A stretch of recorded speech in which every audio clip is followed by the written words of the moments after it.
가지고 해석하라, 그런 제목으로 말씀을 통해서 은혜를 나누기를 원합니다. 오늘 이 신명기 본문은 이스라엘 백성들이 출애굽해서 40년 광야 생활을 마치고 가나안 땅에 들어가기 직전에 120세 된 모세의 마지막 설교를 기록하고 있습니다. 이 신명기를 통해서 출애굽한 2세들이 다시 한번 하나님의 말씀을 듣고 이제 앞으로 어떻게 살아가야 될 것인가를 말씀하시는 그런 내용이죠. 이 말씀을 통해서 광야 같은 인생, 불교에서는 인생을 고해다, 고난의 바다로 비유하기도 하고, 또 종교를 떠나서 많은 분들이 야, 인생이 왜 이렇게 힘드냐, 이런 얘기도 종종 하기도 하지요. 이 광야 같은 인생길을 걸어가면서 물론 이해가 되는 일들도 있습니다.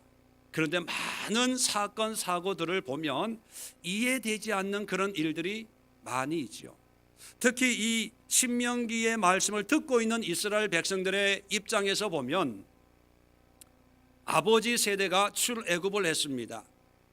그러다가 가데스 바네아에서 정탐꾼들의 잘못된 정탐 보고를 믿어서 하나님께서 40년을 방황하게 만드시는 그런 일을 경험하게 되지요. 그 이유는 20세 이상 된 사람들이 40년 동안 다 광야에서 죽어야 된다는 것입니다. 자, 그래서 광야에서 태어난 사람들이 이제 이 말씀을 읽을 때 적어도 이스라엘 백성들은 나이가 60세 된 사람들이 아마 제일 나이가 많았을 거예요. 왜냐하면 20세 된 이상은 광야에서 다 죽어야 되니까 살아남은 사람은 출애굽했을 때 적어도 20살이었거든요. 이 20살 청년이 40년 광야에 살다 보니까 지금 나이가 환갑이 된 거예요. 자, 이 환갑의 나이를 살면서 많은 사람들이 태어나고 죽었을 것입니다. 자, 그러다 보니까 광야에서 태어난 사람들은 어떤 생각을 하게 될까요? 왜 우리 민족은 이렇게 떠돌이 생활을 하지? 왜 우리는 광야에 이렇게 살아야 될까? 왜 주변 나라들 보면 땅을 가지고 집을 짓고 성을 쌓고 사는 많은 민족들이 있었거든요. 그리고 어떤 사람들은 왜 우리 아버지가 이 젊은 나이에 죽어야 되지? 왜 우리 형들이, 우리 가족들이 이름도 모르는 곳에 죽어야 되고 그들에게는 묘지가 어디 있는지 알 수도 없는 그런 뜨내기 생활을 해야 될까? 아마 여러 가지 이해되지 않는 그런 의문들이 있었을 것입니다. 이런 의문들을 오늘 하나님은 모세를 통해서 이유를 설명을 해주는 것이 오늘 본문의 말씀입니다.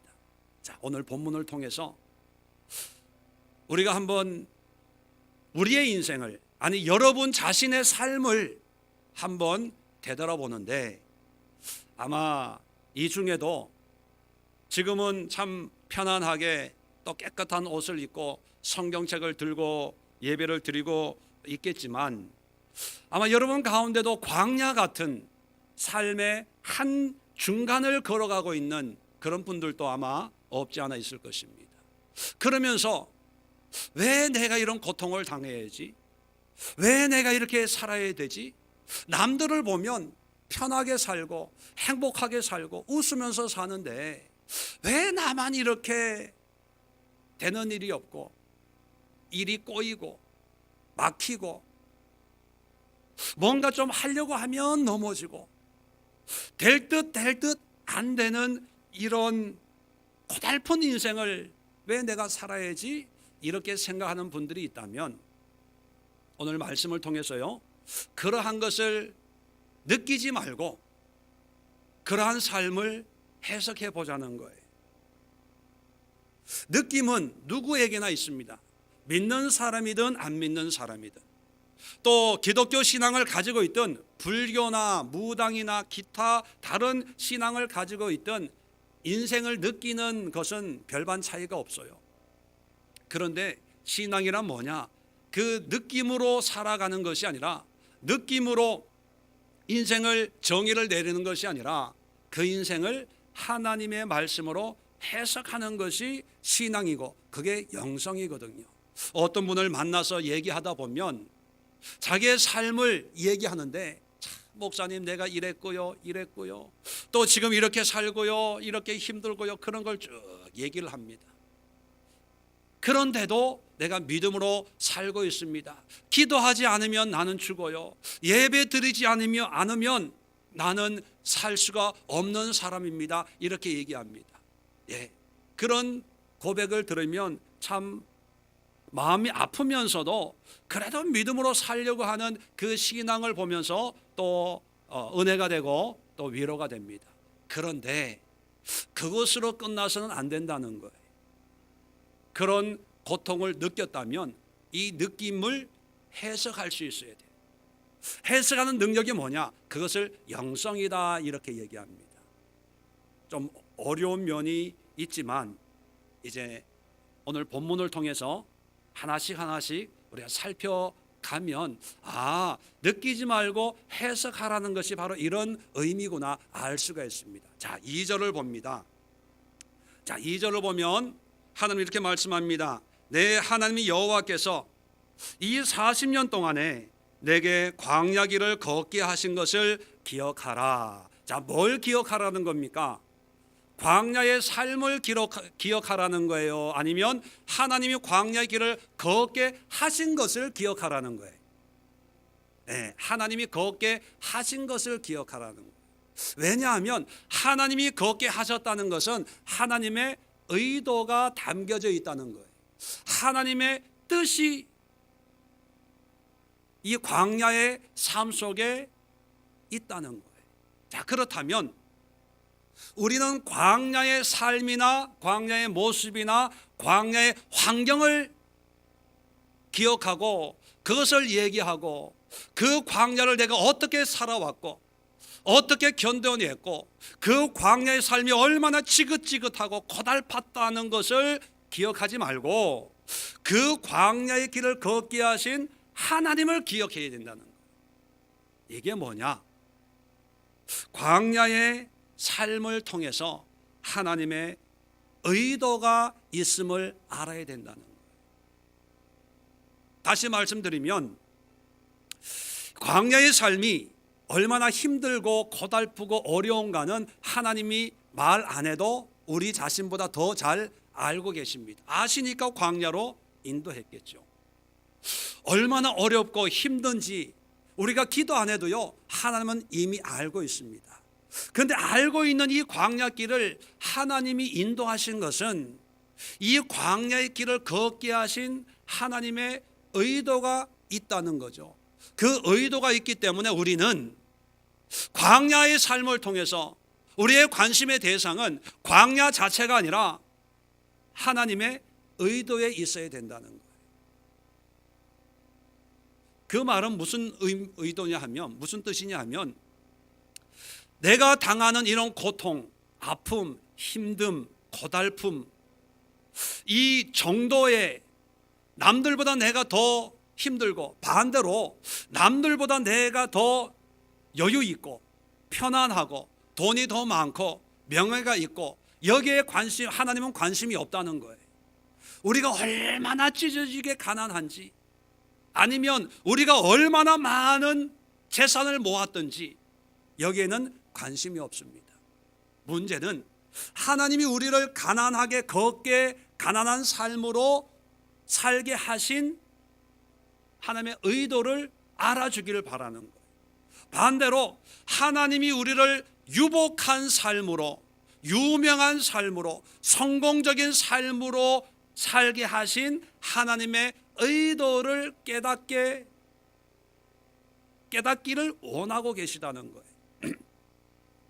그렇다면 우리의 관심사는 내가 남들보다 더 힘들고 또는 남들보다 더 성공했고 이것이 아니라 하나님이 이 가난을 통해서 나를 인도하시는 뜻이 이거구나, 이걸 깨달는 것이.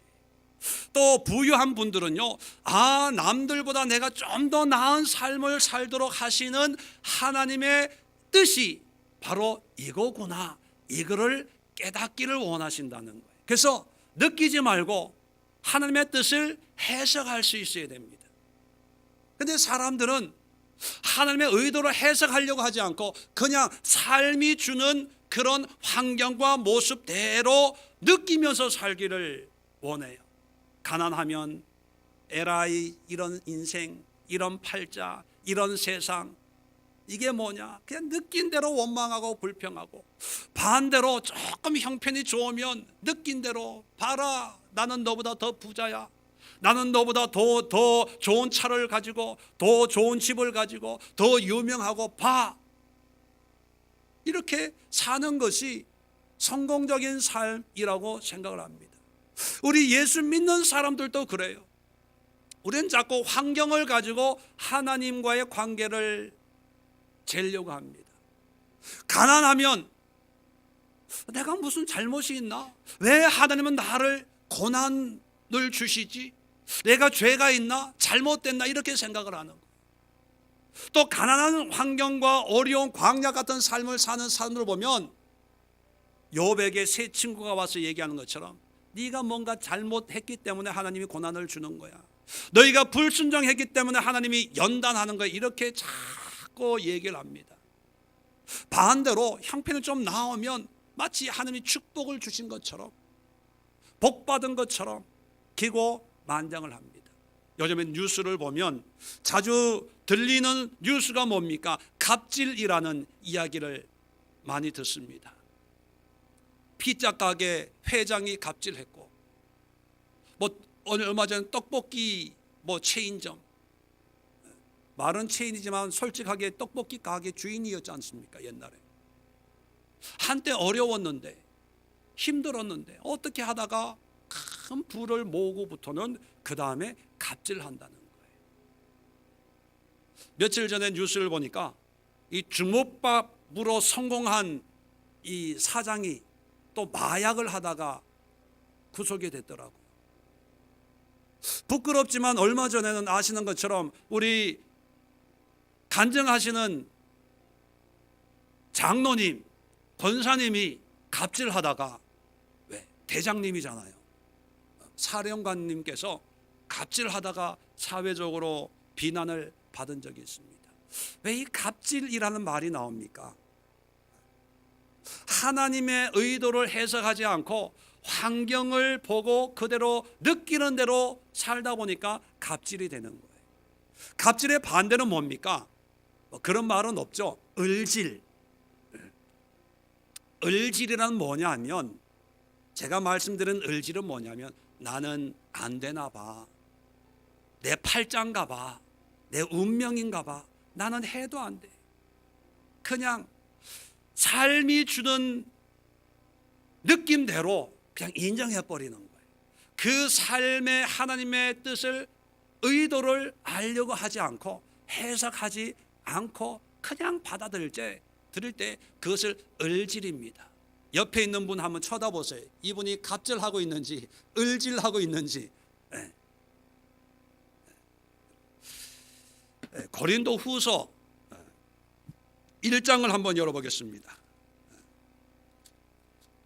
제 설교를 들으시려면 성경을 꼭 가지고 다니셔야 됩니다. 성경을 찾아봐야 되기 때문에 고린도 후서 1장을 열어보시면 바울이 자기의 광야 같은 인생을 어떻게 이야기하고 어떻게 받아들이고 있는지를 우리가 엿볼 수가 있습니다. 8절입니다. 1장 8절 제가 읽겠습니다. 형제들아, 우리가 아시아에서 당한 환난을 너희가 모르기를 원하지 아니하노니. 자, 소아시아 지방에서 전도를 하면서 많은 어려움을 겪었습니다. 자, 그 내용을 이렇게 얘기합니다.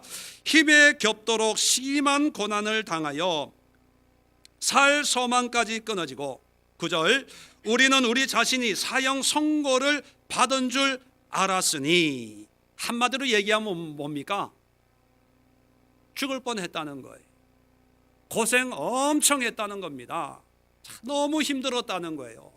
자, 이것이 느껴지는 대로, 보여지는 대로 우리의 환경을 보는 거예요. 광야 중에도 아주 험악한 광야를 지냈습니다. 자, 근데 이것을 어떻게 해석합니까? 자, 9절에 계속해서 이는 하면서 해석을 하는 거예요. 우리로 자기를 의지하지 말고 오직 죽은 자를 다시 살리시는 하나님만 의지하게 하심이라. 뭡니까? 광야인데 우리를 고생시키려고 죽이려고 광야로 인도한 게 아니고, 하나님의 의도는 우리를 자신을 의지하지 말고 하나님만 의지하도록 우리를 이렇게 힘든 환경으로 인도했다, 이렇게 해석하는 거예요. 네. 자, 그 다음에 10절입니다. 그가 이같이 큰 사망에서 우리를 건지셨고 또 건지실 것이며 이후에도 건지시기를 그에게 바라노라. 자, 이런 사망의 고난을 통과하게 하신 것을 보니까 이제는 살았다, 이걸로 끝나는 것이 아니라, 과거에 이런 소아시아에서 이런 사망 선고를 받은 것 같은 이런 어려운 환경에서도 지금 해결해 주신 걸 보니까, 과거에 이렇게 하셨으니까 지금의 어려움에서도 구원해 주실 것이고, 또 앞으로 어떤 어려움이 있더라도 하나님이 우리를 건져 주실 거야, 이렇게 해석을 하는 거예요. 자, 그리고 세 번째 11절에 너희도, 우리도 이렇게 하나님의 역사를 우리에게 이렇게 하시는데, 너희도 우리를 위하여 간구함으로 도우라. 이는 우리가 많은 사람의 기도로 얻은 은사로 말미암아 많은 사람이 우리를 위하여 감사하게 하려 함이라. 자, 많은 사람이 우리를 위하여 감사하게 하려 함이라. 무슨 얘기냐면, 우리가 이렇게 하나님의 은혜로 이렇게 살고 복음을 전함으로 말미암아 다른 많은 사람들에게도 감사의 제목이 있게 합니다, 이런 뜻이. 다시 말하면, 쉽게 표현하면 너희들이 감사한 삶을 살게 하기 위함이다, 그겁니다. 보세요. 바울이 고난을 받았어요. 감옥에 갔어요. 근데 감옥에 간 것이 그저 힘들다, 어렵다, 고생이다, 이것만 느끼는 게 아니라는 거예요.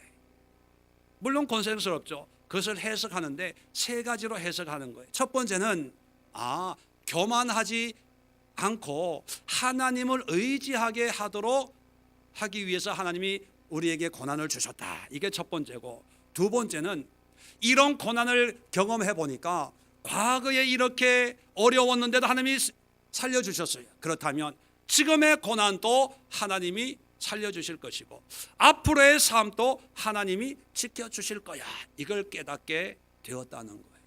세 번째, 이런 삶을 통해서 우리를 위해 기도해라. 왜냐하면 우리를 통해서 많은 사람들이 우리를 보고 하는 역사를 보게 되니까 그들로 하여금 감사하는 삶을 살도록 하기 위함이다. 이게 해석이 돼버리니까요, 인생이 달라집니다. 해석이 되어지니까 이제는 아무리 고난과 고통과 아픔을 겪어도 삶이 주는 의미가 중요하지 않습니다. 왜요? 해석이 되는 거예요. 하나님이 이런 뜻을 가지고 나에게 이런 고난을 주는구나. 옛날에는 질병이 찾아오면 두려워했습니다. 절망했습니다. 무서웠어요. 그런데 이 질병의 문제가 해석이 돼버리니까 하나님이 나에게 교만하지 않도록 겸손을 주기 위해서 나에게 이 질병을 주었구나. 이 해석이 되니까 두려움이 없어지는 거예요. 오히려 이 나의 약함을 자랑하는 거예요. 이게 바울의 고백 아닙니까? 육신에 가시가 있어서 3번 기도했더니만 하나님이 내 능력이 약한 데서 온전하여짐이라, 그걸 깨달아 버리니까 오히려 기뻐하고 자랑한다, 그렇게 고백하고 있습니다. 옛날에는 가난이 지긋지긋했어요. 그런데 해석이 돼버리니까 이 가난을 통해서 하나님이 나에게 행하시려고 하는 목적이 이거였구나, 이게 깨달아지니까 가난이 좋은 거예요. 부자가 되는 게 불편해지기 시작하는 거예요. 여러분, 부자도 마찬가지예요. 하나님이 부자 되는 걸 싫어하는 게 아니에요. 부자가 됐을 때 옛날에는 기고만장했어요. 내가 한 것처럼, 내 능력인 것처럼.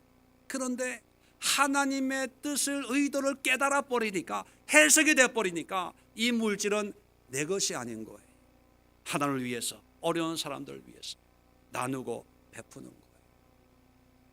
뉴스 보니까 미국의 슈퍼볼이라고 한 복권이 역대 지금까지 최고의 금액이 얼마 전에 50살 먹은 여자가 탔더라고요.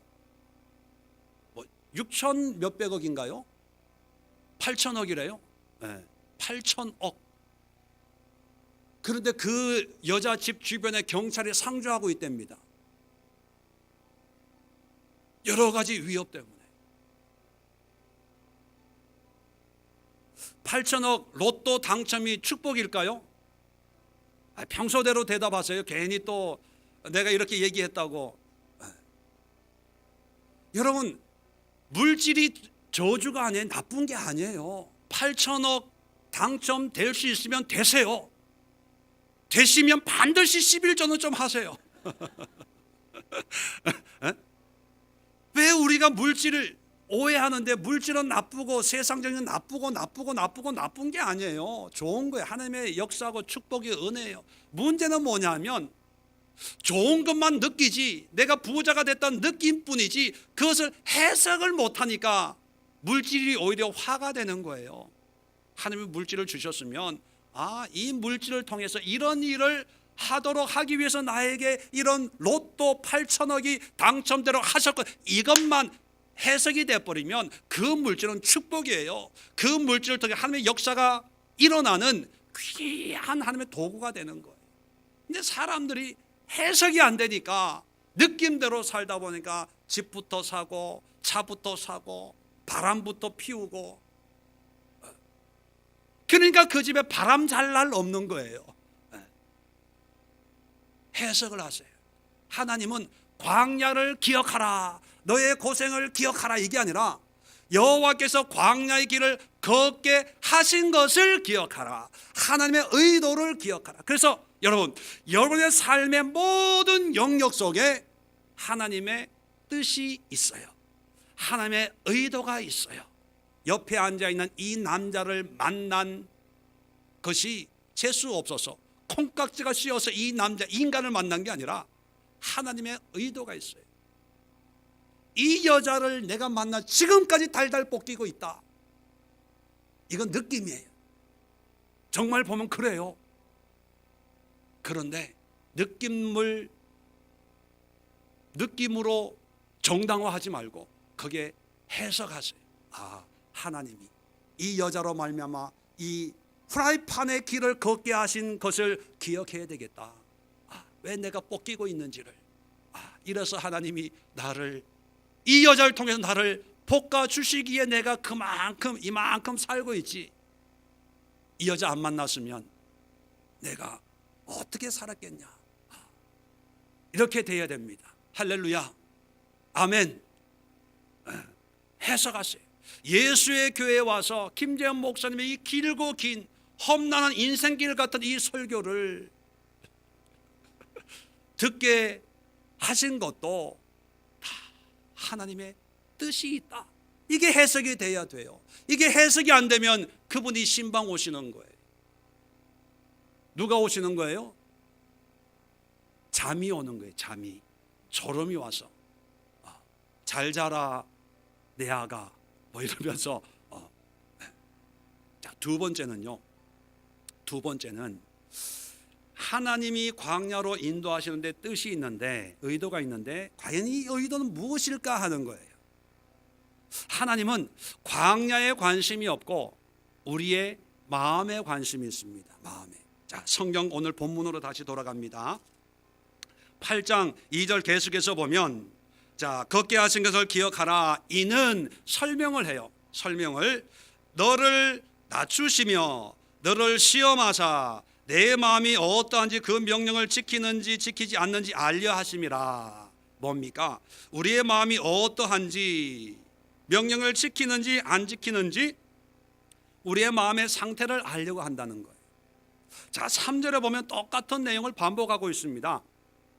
너를 낮추시며 너를 줄이게 하시며 또 너도 알지 못하며 내 조상들도 알지 못하던 만나를 내게 먹이신 것은 사람이 떡으로만 사는 것이 아니여 여호와의 입에서 나오는 모든 말씀으로 사는 줄을 알게 하려 하심이니라. 자, 2절 오늘 제가 읽어드린 이 본문을 좀 더 이렇게 깊이 있게 분석을 해보면 이 말씀의 의미가 확 들어와요. 자, 문법 가운데 대꾸법이라고 있습니다. 어떤 두 개의 상황을 놓고 서로 비교하게 하는 거예요. 연결하게, 줄긋기 뭐 이런 거 있잖아요. 다음에 맞는 내용과 서로 의미가 통하는 것을 연결하시오 뭐 그런 거 있죠. 줄긋기 이렇게. 대꾸법이란 서로 연결시켜서 그 의미를 강조하는 거예요. 2절과 3절은요 바로 이 대꾸법을 사용하고 있는 거예요.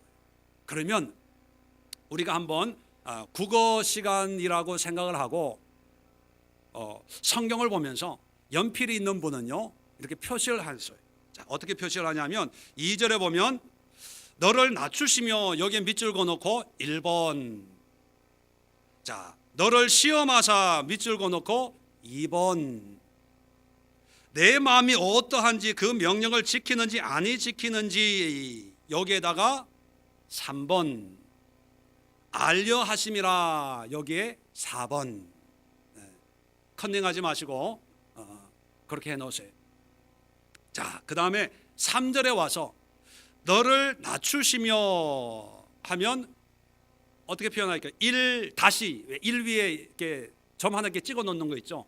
1 다시 이렇게 해놓으세요.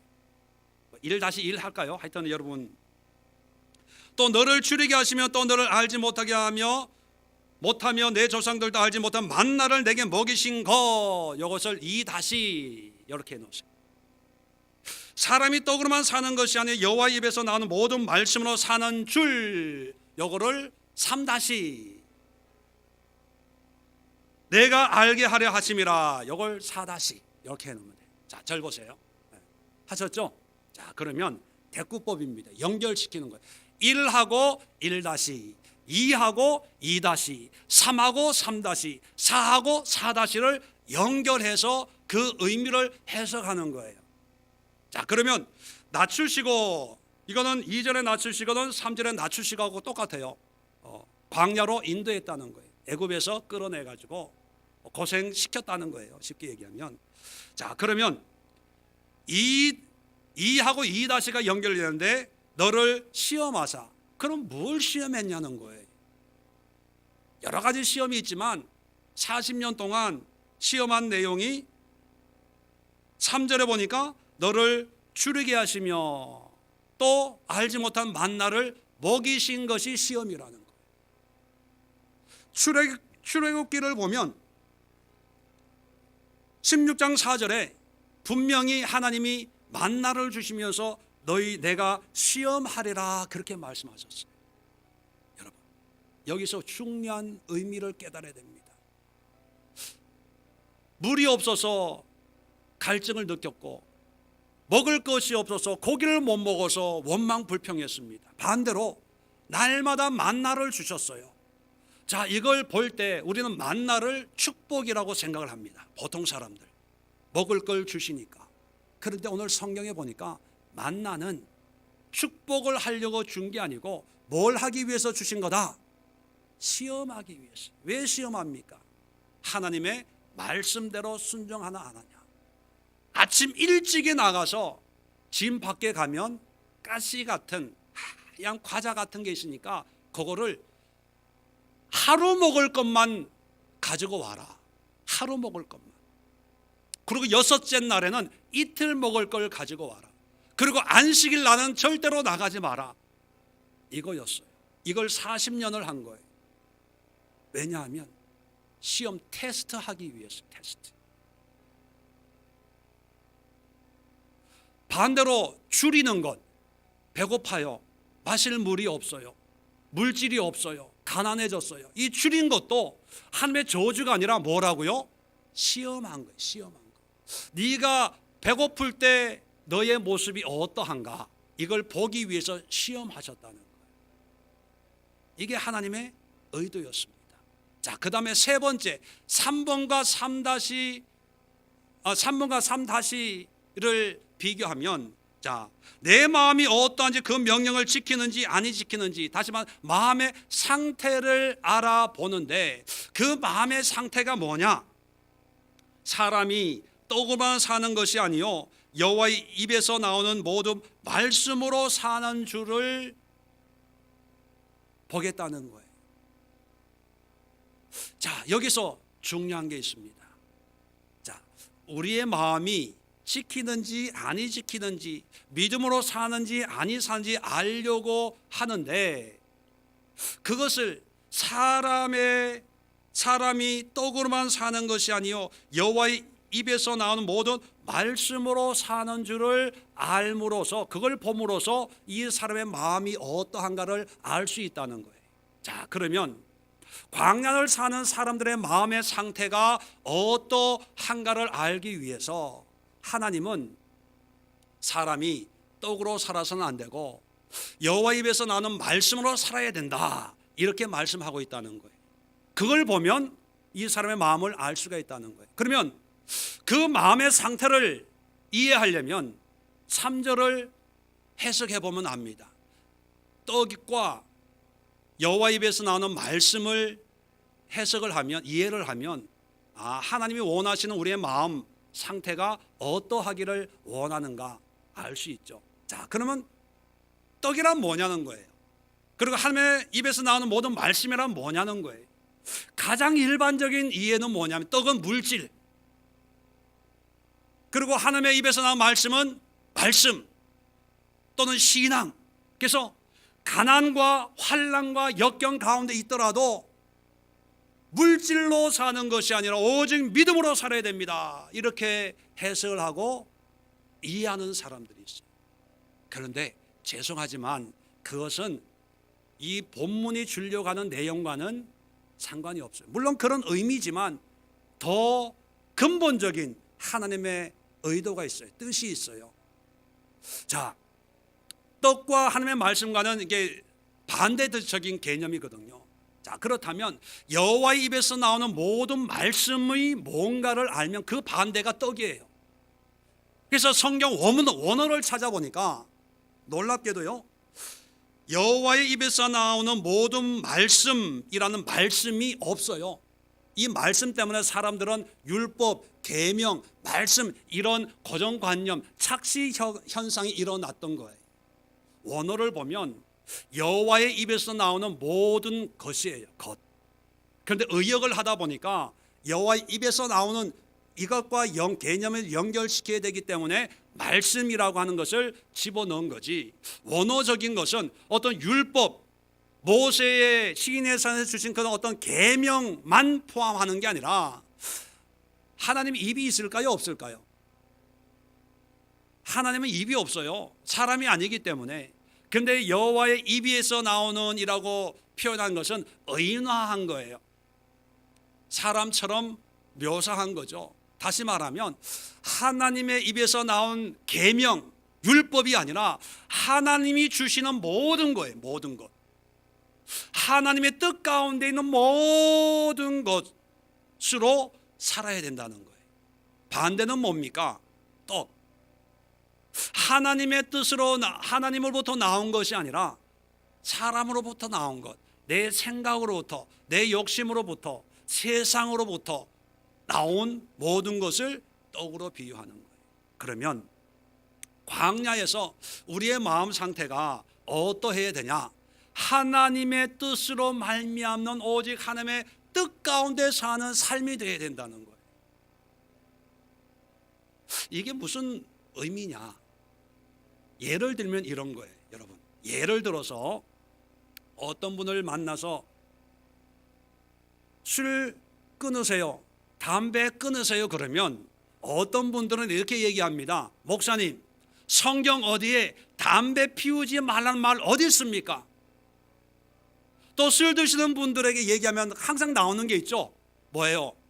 성경에 술 취하지 말라 그랬지 술 먹지 말라는 말이 어디 있습니까? 목사님, 이래도요, 술은 먹어도 취하게는 먹지 않습니다. 그렇게 얘기하는 분들이 있어요. 예, 말은 맞아요. 그런데 그분들이 오해하는 게 뭐냐면 하나님이 계명을 주셨지만 그 계명만 지키라는 게 아니라 그 계명을 통해서 하나님의 마음이 어떠하고 하나님의 뜻이 무엇인가를 알도록 하기 위함이거든요. 예를 들어서 뭐 술을 얘기합시다. 술 취하지 말라는 말씀은 있어요. 성경에 보면 포도주를 마셔요. 예수님도 물을 포도주로 만드셨어요. 예, 포도주 마셔도 됩니다. 술을 마셔도 돼요. 그런데 하나님이 나에게 술을 끊어야 되겠다. 왜냐하면 술을 마셔도 된다는 생각 때문에 자꾸 마시다 보니까 실수하게 된다는 거예요. 음주운전하게 된다는 거예요. 더 뭐죠? 요즘에 이렇게 섞어서 먹는 폭탄주까지 마시면서 실수를 하게 되니까 하나님이 나의 마음의 감동으로 너 술 끊어야 되겠다. 보자 하니까 이제 막 나가네. 너 끊어. 이 집사야, 박 집사야, 최 집사야, 김 집사야. 무작위로 얘기합니다. 찔리게. 자, 그런 감동이 오면 이 하나님의 입에서 나오는 모든 감동으로 사는 것이 하나님 앞에 우리가 가져야 될 마음 자세라는 거예요. 자, 담배도 얘기가 나왔으니까 한번 얘기해 볼까요? 성경에 담배 얘기가 없어요. 왜? 담배가 만들어지기 전이었으니까. 아마 성경이 우리의 모든 삶을 다 컨트롤하는 내용으로 기록됐다면 여러분 성경 들고 다닐 수 없을 정도로 분량이 많을 거예요. 인터넷 하지 마라, 야동 보지 마라, 뭐 술 차지 마라, 뭐 이런 거 다 기록했다면 뭐 분량이 엄청 많을 거예요. 그런데 성경에 담배 얘기가 없더라도 하나님이 주신 건강을 네가 담배 피워서 폐암 걸리고 질병 뭐 하고 너 수술했으니까 담배 피우지 마, 너 약 먹고 있는 담배 피우지 마라 의사가 얘기하는데도 피우니까 몸이 안 좋거든요. 그런데 기도하다가 내가 이렇게 담배 피워도 되나? 하나님이 기뻐하실까? 아니야, 하나님이 화내실 거야. 이런 감동을 받았어요. 그러면 어떻게 해야 돼요? 담배 그럼에도 불구하고 죽기를 각오하고 피워야 됩니까? 아니면 하나님의 입에서 나오는 모든 감동에 순종해야 됩니까? 순종해야 되죠. 그걸 보시기를 원하신다는 거예요.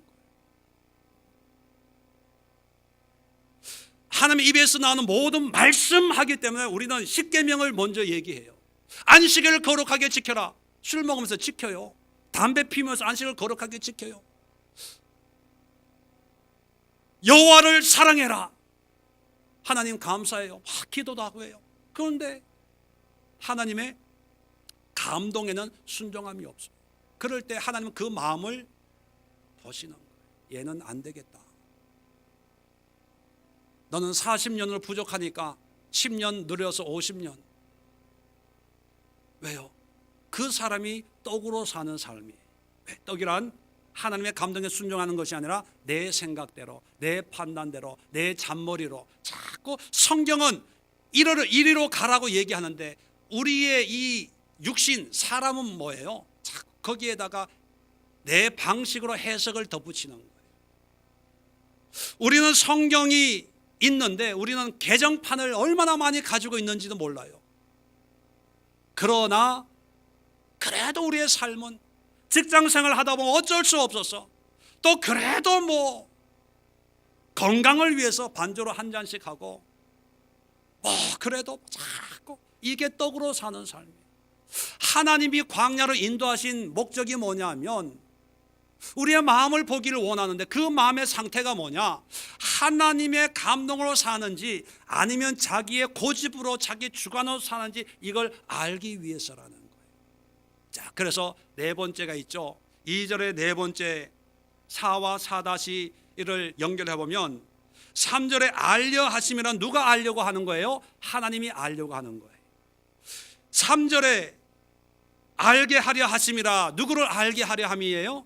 이스라엘 백성들을, 우리를.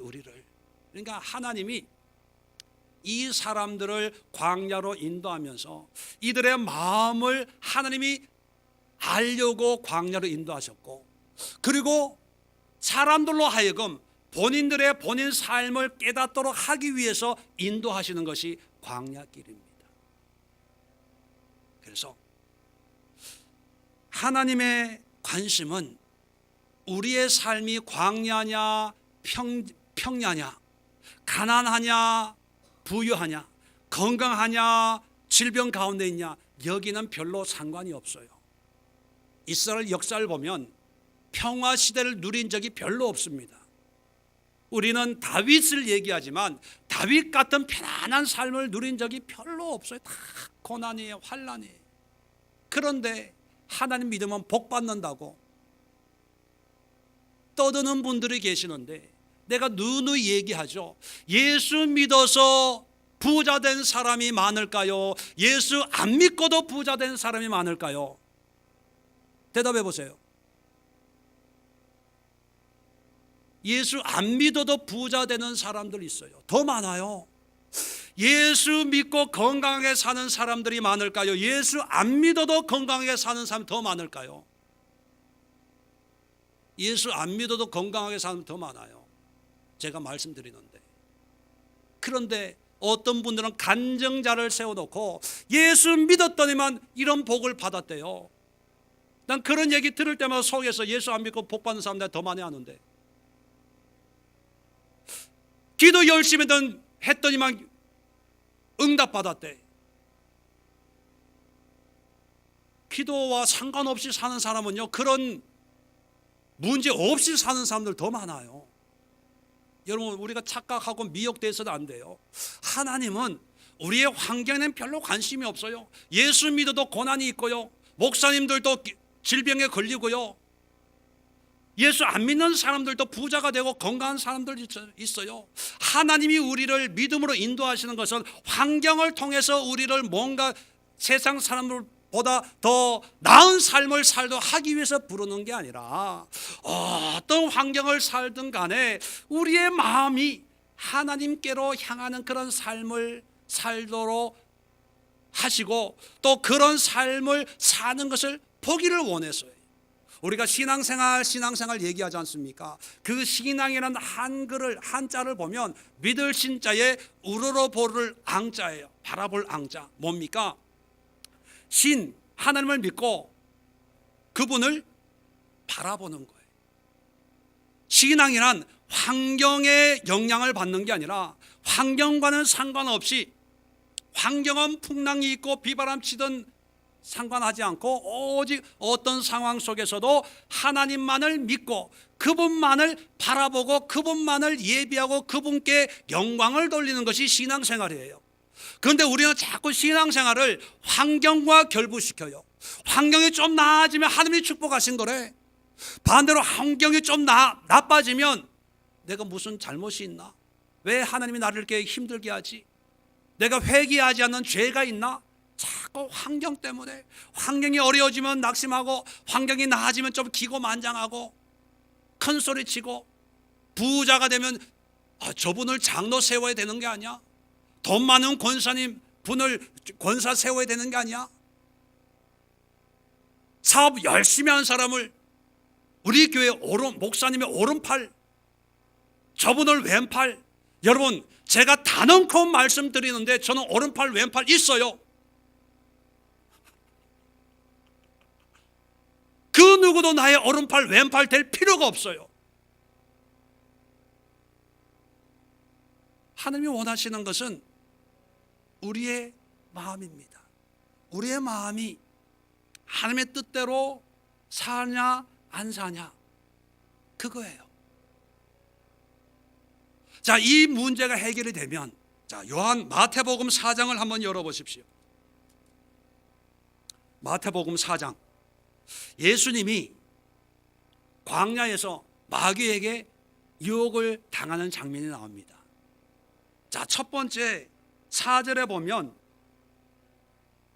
마귀가 예수님에게 돌로 떡을 만들어라 이렇게 유혹을 했을 때, 4절에 예수님이 오늘 본문의 말씀을 가지고 대적을 하죠. 사람이 떡으로만 살 것 아니요 하나님의 입으로 나오는 모든 말씀을 살 것이라.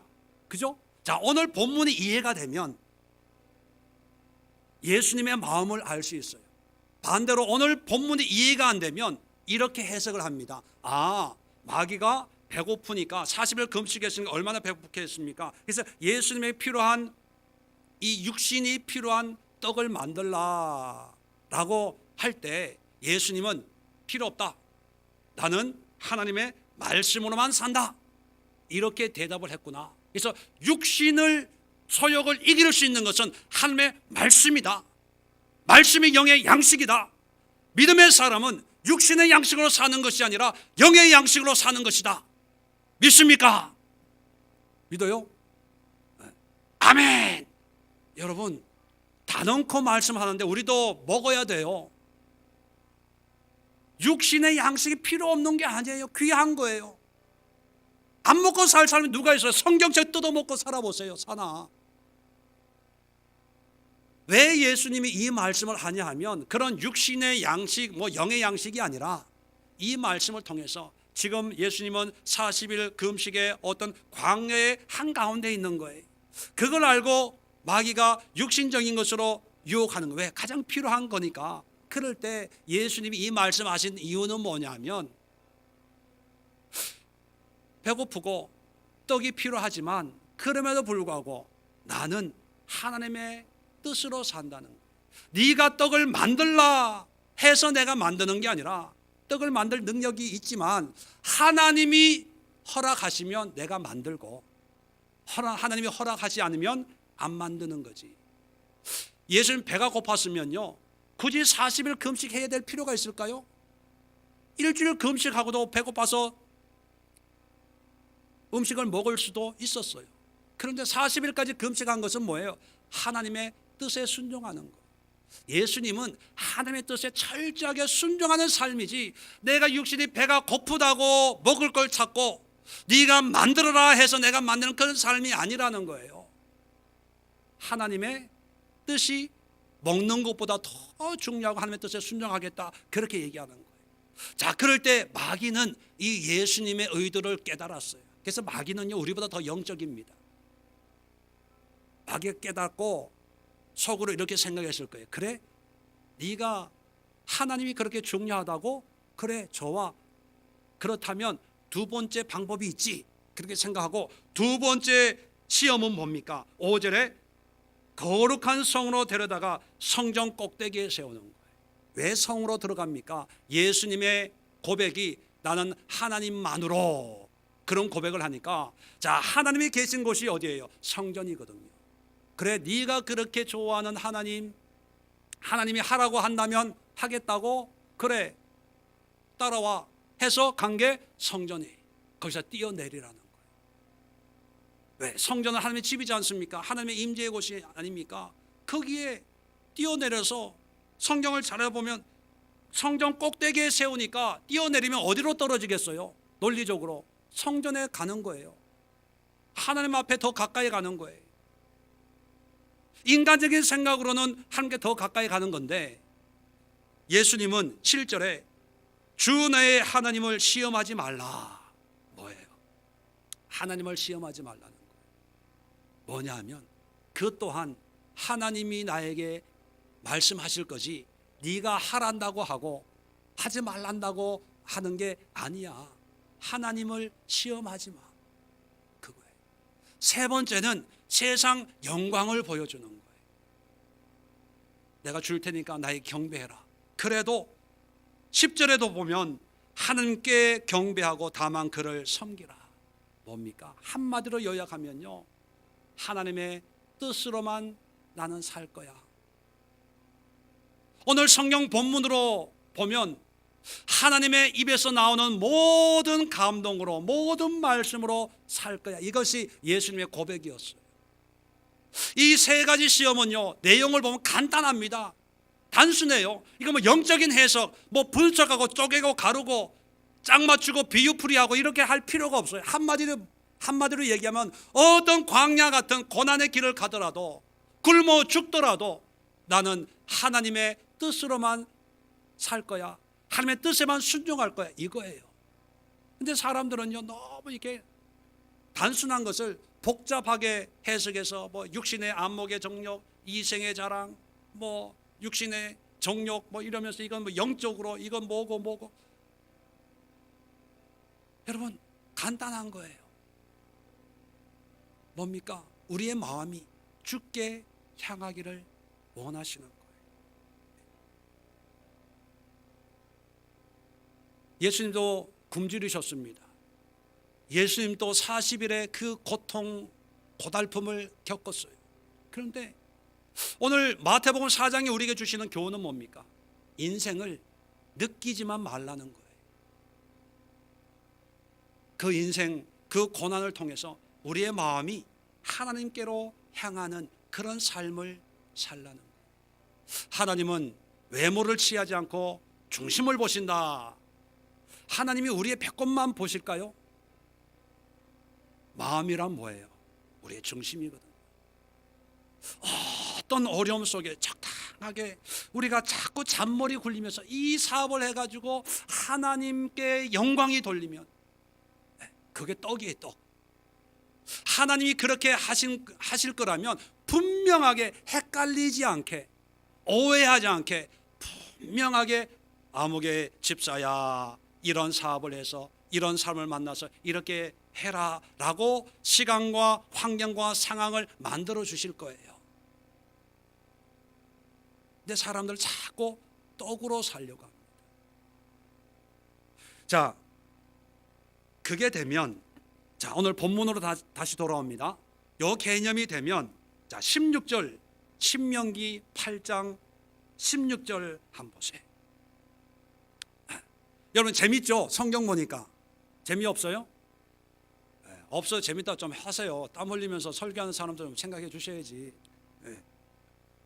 자 16절에 보면, 자 이는 광야에서 만나를 먹이고 하셨나니, 이제 광야 삶을 얘기하는 거예요. 이는 자 너를 낮추시며, 밑줄 그어놓고 아까 1-에서 1-. 자 너를 시험하사, 자 요거 2-. 마침내 내게 복을 주려 하심 여기에 3-. 근데 뭐가 빠져서 4가 빠졌어요. 4는 옆에 적어 놓으세요. 알겠냐? 이렇게 알려 하심이라 뭐 이렇게 했으니까 이 16절 뒤에는 알겠냐? 이렇게 우리끼리. 자 그러면 1번 대꾸되는 걸 우리가 살펴봤잖아요. 중요한 게 뭐예요? 3번에 세 번째 내게 복을 주려 하심이라, 복이 나오는데 이 3번 복이 뭐냐? 복의 실체를 얘기하는 거예요. 자 복이 뭡니까?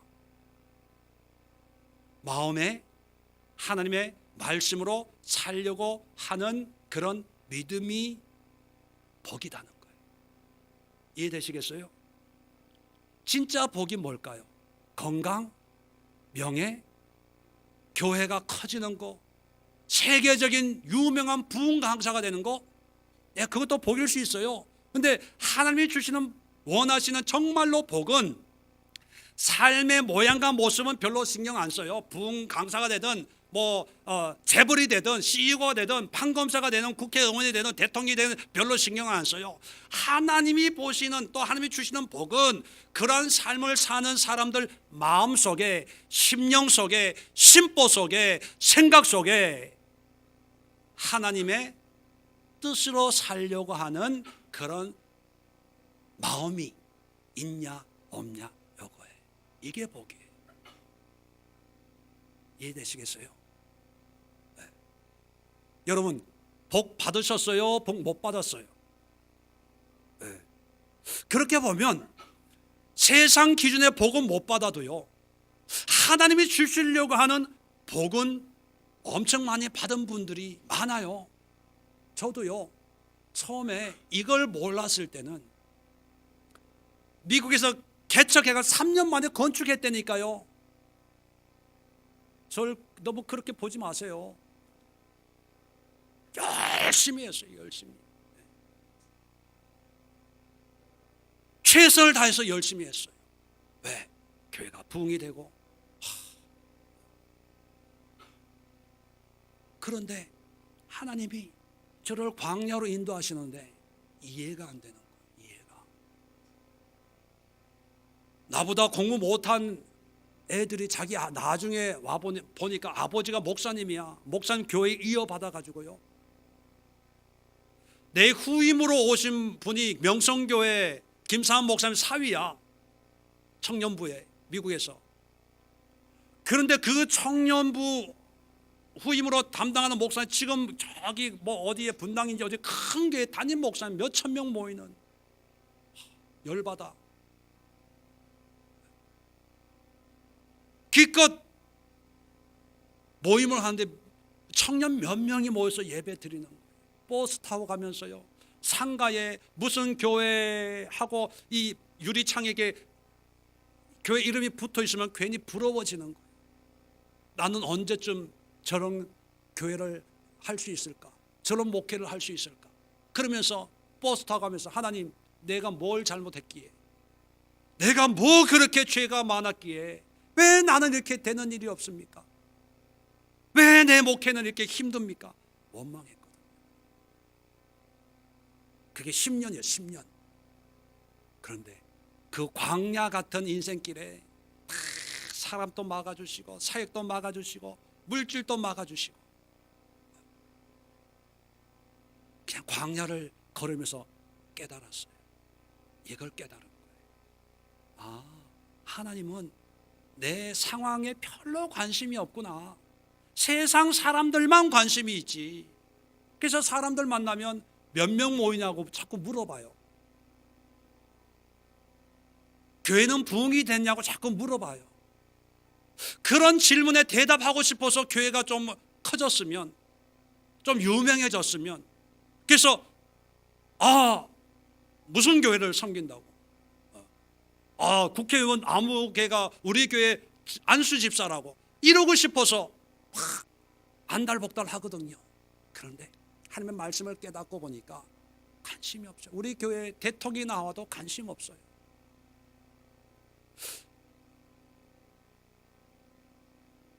성도님들이 막 사업이 흥하고 부자가 되고 그게 관심이 없죠. 반대로 망하고 부도가 나고 그게도 관심이 없죠. 하나님의 관심은 우리의 마음에, 어떤 어려움 속에서도 하나님의 뜻 가운데 완벽하지는 않지만 하나님의 뜻에, 하나님 주신 감동에, 성령의 인도하심에 순종하려고 하는, 그래서 순종하지만 그대로 넘어지고 엎어지고 깨어지지만 그래도 일어나서 하나님 잘 안 되네요, 다시 한번 해볼게요.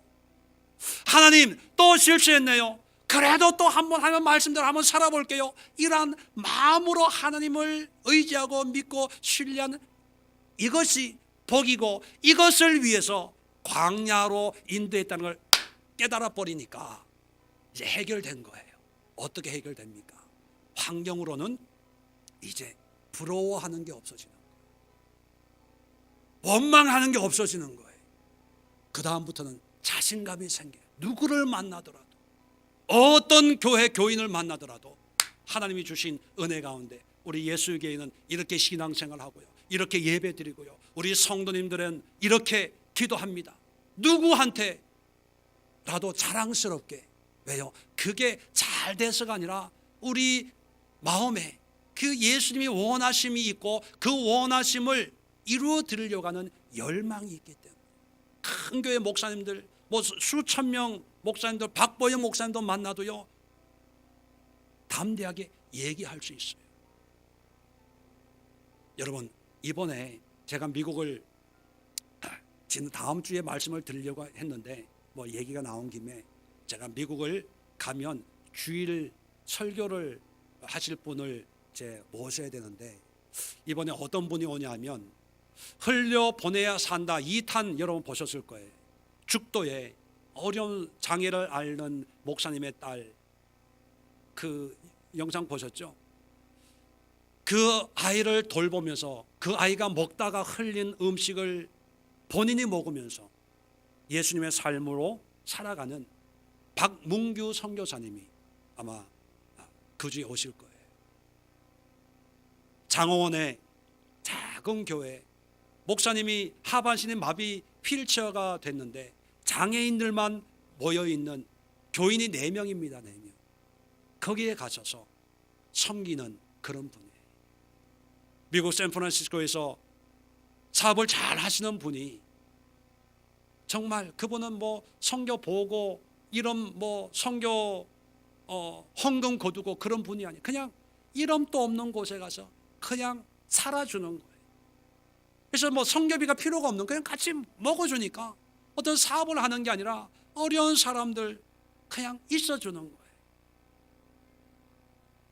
그분이 오실 거예요. 그래서 선교사님, 우리 교회 성도님들도 그러한 삶을 살기 원하는 분들만 모여 있으니까 그냥 선교사님의 삶을 그냥 나눠주시면 됩니다. 그렇게만 말씀을 드렸어요. 왜요? 여러분, 하나님은 우리의 연봉이나 우리의 사회적인 지위, 세상에서 어떤 대접을 받고 여기엔 관심이 없고요. 우리의 마음이 하나님의 뜻에 순종하며 살려고 하는가, 그걸 보기 위해서 광야로 인도하시는 거예요. 그러면 광야를 졸업하려면 어떻게 졸업하면 됩니까? 가나안 땅에 투자해서 땅 사놓으면 될까요? 배 만들어 가지고 요단강을 빨리 건너면 졸업할 수 있습니까? 아니에요. 우리의 마음에 하나님으로 채우면 그게 졸업이에요. 광야 끝, 초원 시작인 거예요. 여러분, 신앙생활 별거 없어요. 여러분의 마음과 생각 속에 예수님으로 채워버리면 돼. 그러면 끝나요. 그래서 세 번째 광야의 교훈이 뭐냐면, 광야는 정착지가 아니고요, 종착점이 아니고 경유지입니다. 경유지라는 것은 광야의 삶이 내 운명이 아니라는 거예요. 광야의 고난과 고생이 내 팔자가 아니라는 거예요. 1절 보십시오. 오늘 하나님께서 끝에 여호와께서 너의 조상들에게 맹세하신 땅에 들어가서 그것을 차지하리라. 광야는 그냥 광야 나그네 삶을 살면서 하나님 앞에 훈련과 연단을 통해서 우리의 마음을 바꾸는 그냥 훈련장이에요. 이 훈련을 통해서 하나님이 약속하신 땅이 있다는 거예요. 그래서 여러분, 광야에 우리에게는 소망이 있어요. 희망이 있어요. 왜? 이게 전부가 아니니까. 어떤 분들은요, 광야 생활을 10년, 20년 하다 보니까 마치 이게 자기 팔자인 줄 알아요. 이게 다 인생인 줄 알아요. 그래서 10년, 20년 살다가 이제 30년, 40년, 50년 살면서 하는 얘기가 뭔지 아세요? 신앙 인생이 다 그렇대. 다 믿음 생활, 교회 생활 다 그렇고 그런 게 아닙니까? 이렇게 얘기를 해요. 아니에요. 광야는 그냥 훈련받는 것이 정류장입니다. 정류장. 광야를 통해서 우리가 근본적으로 갈 곳은 하나님이 예비하신 곳이 있어요. 우리 마지막으로 성경 한 절만 찾고 마치도록 하겠습니다. 히브리서 11장. 우리 지난주도 찾아봤는데, 믿음의 명예전당, 이런 별명을 붙인 믿음으로 산 사람들의 행적을 쫙 기록하고 있는데, 13절 보세요. 이 사람들은 다 믿음을 따라 죽었으며, 믿음으로 산 사람들 얘기합니다. 약속을 받지 못하였으되 그것들을 멀리서 보고 환영하며 또 땅에서는 보세요, 외국인과 나그네임을 증언하였으니. 자, 이 땅의 삶을 뭐로 표현합니까? 나그네와 외국인, 그렇게 표현합니다. 14절에 그들이 이같이 말하는 것은 자기들이 본향을 찾는 자임을 나타내미라. 이 땅의 전부가 아니었고 본향, 돌아갈 집이, 고향이 있는 사람들이라는 거예요. 자, 15절에 그들이 나온 바 본향을 생각하였더라면, 나온 바 본향이라고 하는 것은 이 땅에 애굽을 얘기하는 거죠. 유대인들에게는 돌아갈 기회가 있었으리니와, 16절에 그들이 이제는 더 나은 본향을 사모한, 더 나은 본향, 이 땅의 본향이 아니라 좀 편안하고 안락하고 좀 더 유복한 삶, 경제적으로 여유 있는 삶을 사모하기 위해서 신앙생활 믿음으로 산 것이 아니라는 거예요. 뭐냐? 곧 하늘에 있는 것이라. 하늘의 본향이 있어요. 하나님이 예비하신 본향이 있다는 거예요. 결론적으로 말씀을 드립니다. 여러분, 어쩌면 우리는 다 광야를 지나고 있는 중인지도 모르겠습니다. 자, 이런 인생, 우리의 삶에서 중요한 게 물질이 아니라는 거예요. 환경이 아니라는 거예요. 지금 사회적인 대접이 아니라는 거예요. 사회는 그걸로 우리를 보지만 적어도 우리 믿는 사람들은 하나님 앞에서 이 광야의 길을 걸으면서 그저 피부로 느껴지고 보여지는 것으로 판단하지 말고 모든 것을 해석하자는 거예요. 그 해석을 어떻게 하냐? 우리의 마음을 하나님의 은혜로, 하나님의 감동으로, 하나님의 말씀으로, 하나님의 뜻으로 순종하는 삶을 살자는 거예요. 그리고 마지막은 이것이 전부가 아니라 하나님이 예비하신 또 다른 삶이 있다는 거예요. 더 아름다운 삶이 있다는 거예요. 죽어서 가는 하늘나라의 삶만이 아니라 우리가 믿음으로 온전히 서서 예수 그리스도와 함께 동행한다면 하나님은 우리에게 더 행복한 삶을 예비해 주고 있어요. 젖과 꿀이 흐르는 가나안 땅이 영적인 땅만이 아니라 우리가 직접 누릴 수 있는 그런 삶을 맛보게 한다는 거예요. 이게 하나님의 은혜요 축복이고 이것이 예수 그리스도께서 이 땅에 오신 목적인 줄로 믿습니다. 저는 여러분들 다 부자 되기를 원치 않습니다. 다 건강 무병장수해서 100세까지 살기를 원치 않아요. 내일 죽어도 지금 가난해도 여러분 속에 예수 그리스도 우리의 하나님이 계셔서 그 하나님의 감동으로 오른쪽으로 갈 때 오른쪽 가고 왼쪽 갈 때 왼쪽 가고 직진할 수 있는 믿음의 기상을 가지고 더 나은 은혜의 삶을 사모하는 그런 십자가 군병이 될 수 있기를 간절히 기도하고 축원을 드립니다. 좋으신 하나님 아버지 감사합니다. 오늘 말씀